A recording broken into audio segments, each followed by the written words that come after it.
બ્રિજમાં આગળ વાત કરીએ તો પાટણના સાંસદ ભરતસિંહ ડાભીએ મુખ્યમંત્રીને પત્ર લખીને 4 રસ્તા પર ઓવરબ્રિજ બનાવવા માટેની માંગ કરી છે। નોંધનીય છે કે સાંસદના જણાવ્યા અનુસાર આ ચોકડી પર સતત ટ્રાફિકનું ભારણ વધારે રહે છે અને અકસ્માતનો ભય પણ સતાવે છે।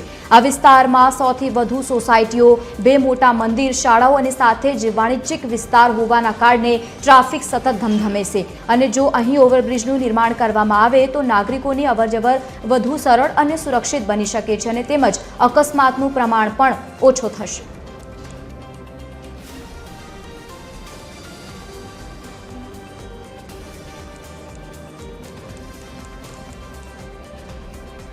વધુ માહિતી સાથે સંવાદદાતા કૃણાલ જોડાયા છે। કૃણાલ, બ્રિજ બનાવવા માટે મુખ્યમંત્રીને રજૂઆત કરવામાં આવી, શું વધુ માહિતી?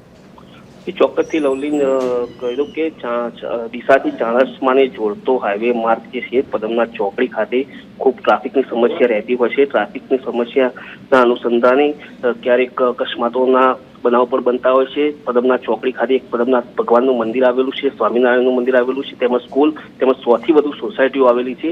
જે ટ્રાફિક સમસ્યા ખૂબ અતિશય ત્યાં થવાના કારણે પાટણના સાંસદ ભરતસિંહ ડાભીએ મુખ્યમંત્રીને પત્ર લખી બ્રિજ બનાવવા રજૂઆત કરવામાં આવી છે। તેમજ સ્થાનિકોએ પણ વારંવાર કલેક્ટર અને નગરપાલિકાઓમાં રજૂઆત કરી છે અને આ રજૂઆતના પગલે તાત્કાલિક બ્રિજ બને અને ટ્રાફિક સમસ્યાની હલ આવે તે માટે મુખ્યમંત્રીને પત્ર લખવામાં આવશે। સાંસદ દ્વારા જી લવલી। બિલકુલ, આભાર સમગ્ર માહિતી સાથે જોડાવા બદલ।